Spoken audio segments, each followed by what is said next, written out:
Hello out there, all my beautiful friends. I'm Samantha, and this is a Sage Witch Mooncast.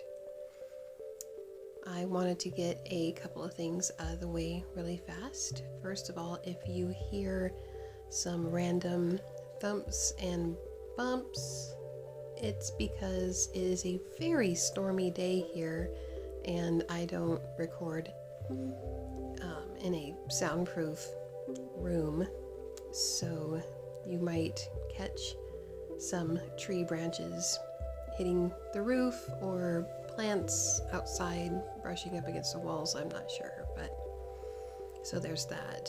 And the second thing that I wanted to say is that next week there will not be a Mooncast.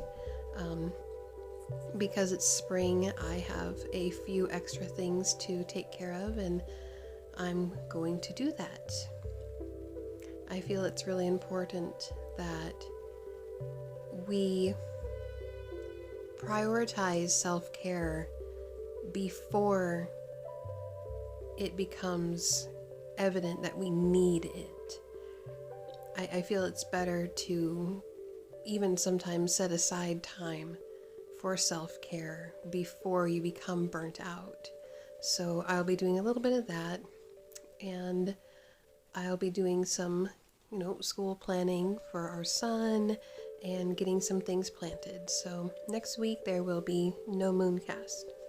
So today's podcast is a little bit more on the fly than what I'm used to doing. Usually I have some pretty thorough notes to go by, but today I am doing a Q&A of 10 questions.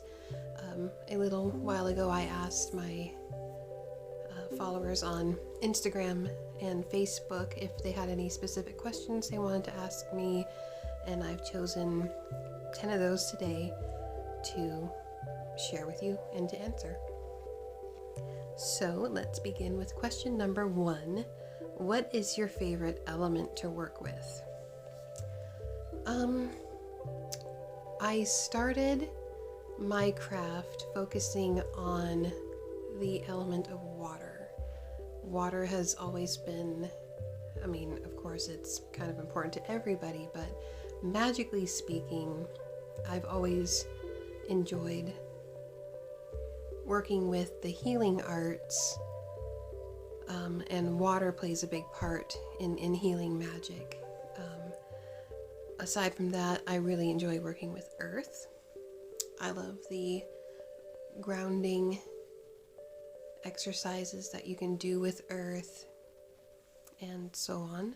So I think if I had to choose, my favorite would be water, but I also like working with earth. I like working with all of the elements, but those two are probably my two favorites. Let's see, question number 2 is, what is your favorite witchy book? I have read a lot of witchy books in my life, and 2 that stand out to me are, there's Garden Witchery by Ellen Dugan, and I just love how grounded and simple her approach to magic is, and I myself love to garden, so that book was very informative. There's not a lot that I get from it now because I've read it so much, but it's still one of my favorites. And I have to mention the book Water Magic by Mary Mirren, I think is how you say it. And this is basically a collection of healing baths and things like that. That is not specifically a book about witchcraft as much as it's just a very informative book. And I've used quite a few of the baths from that book, and they've all been very successful. It's definitely one that I recommend. Okay, moving on. Question number 3, beach or mountains?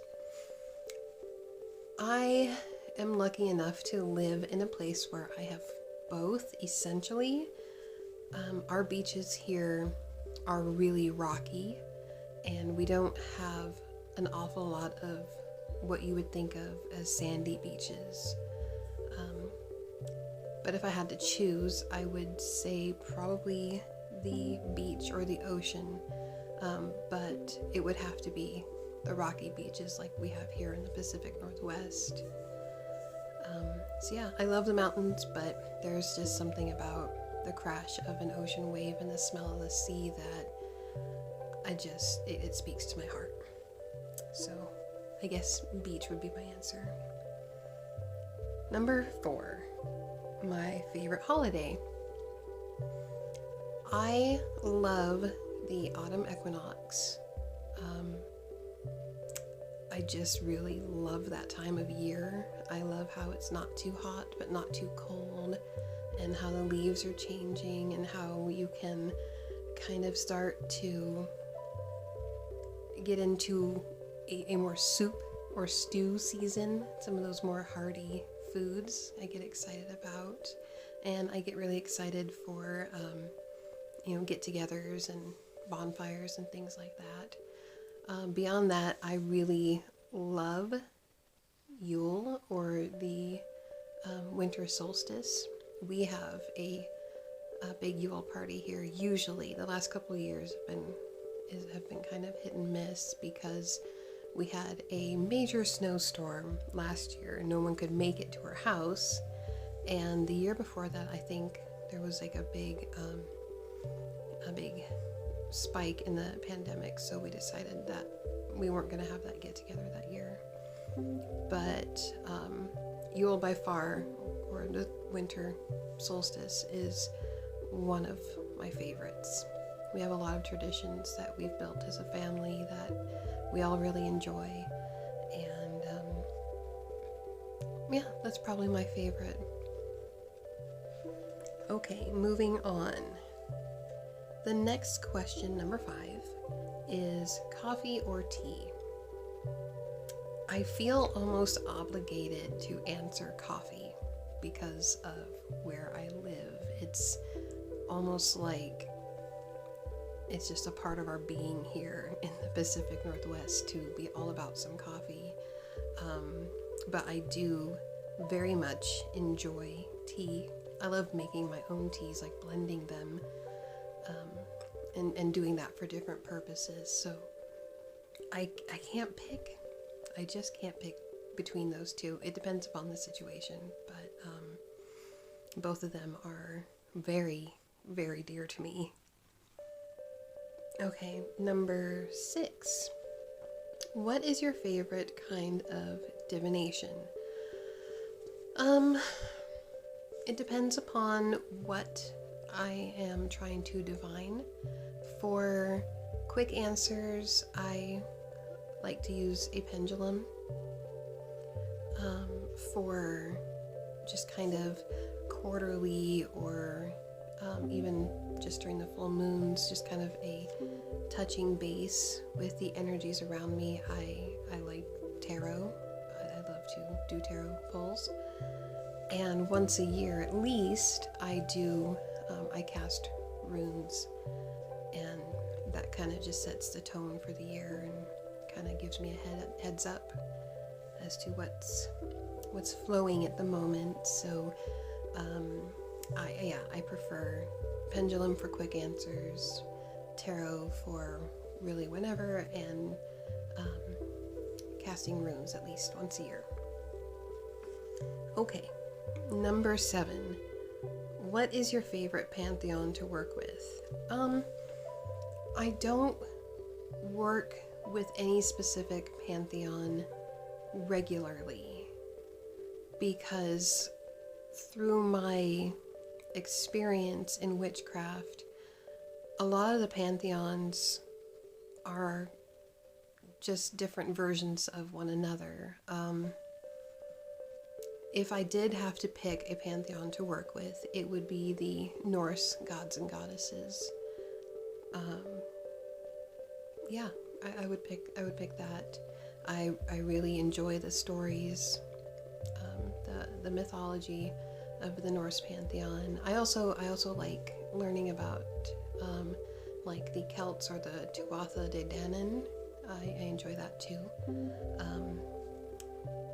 But I know that each pantheon has something to give and something to contribute, but I definitely think the Norse are my favorite. Okay, on to number 8. What is your favorite crystal to work with? Oh, you want me to pick just one? Oh boy. I would have to say right now, because again, it all depends upon what I'm trying to do and what time of year it is and so on. I really like working with smoky quartz. I know it's not the most glamorous of crystals, but it really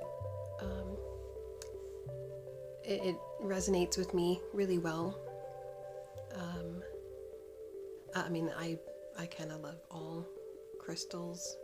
I think they're all amazing and wonderful, and I get all starry-eyed when I get around them, when I go to stores and I see them. But I really do enjoy working with smoky quartz, and of course just quartz in general. It's so versatile. So I'd have to say that right now, but that is definitely subject to change in the future. Okay, question number 9. When did you know that you were a witch?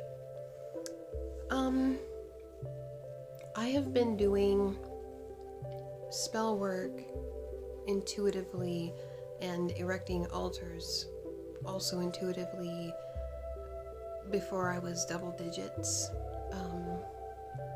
I began reading books related to the subject of witchcraft when I was probably 11 or 12. And I didn't realize that witches were an actual thing until I was in college. Someone came to class with all of their altar tools and proclaimed themselves to be a witch, and I had realized, oh, I have all these tools at home.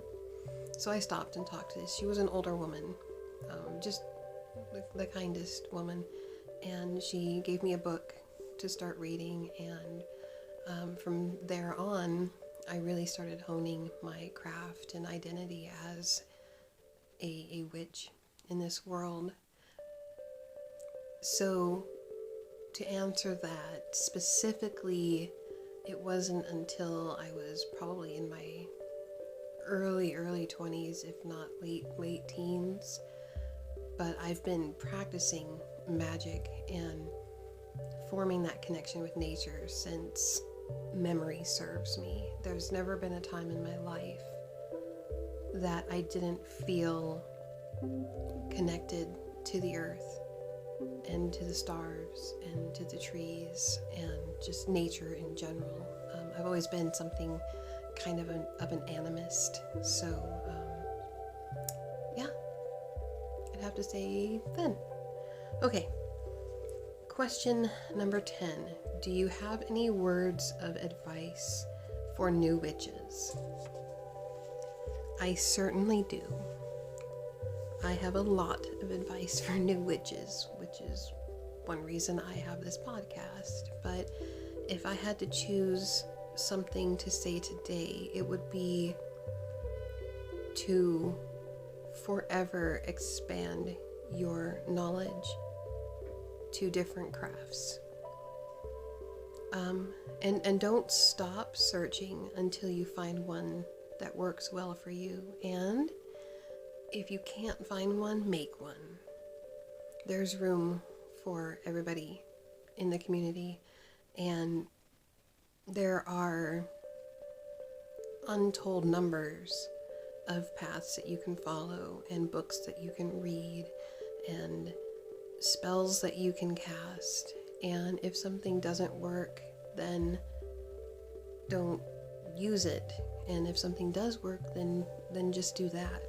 But even if you don't intend on adding whatever it is you're reading to your to your craft, still learn about it. Learn about everything. So I guess that would be my major contribution of advice to the new witches in the community, is just learn. And then when you think you've learned everything, either learn some more or go and revisit what you've already learned. But keep that open mind, and don't let anyone tell you that you're wrong in what you're doing, because if it works for you, it works for you, and it may not work for another person, and that's okay. And I know that's kind of a blanket statement. There are situations, of course, where I would personally say, oh, that's kind of a sticky subject you're getting into. But beyond that, beyond the obvious, just find what works for you and don't stop until you do. So yeah, I guess that's my word of advice for new witches. And that is 10 questions for our Q&A today. Again, if you like what I do and want to show your support, you can click the link below for buymeacoffee.com and make a donation there. Other than that, thank you all so much for joining me today. Remember, no podcast next week, but hopefully the week after that I will come back with some pretty good episodes. So I wish you all a wonderful Friday if you're listening to this on Friday. And otherwise, I wish you nothing but the best of the seasons.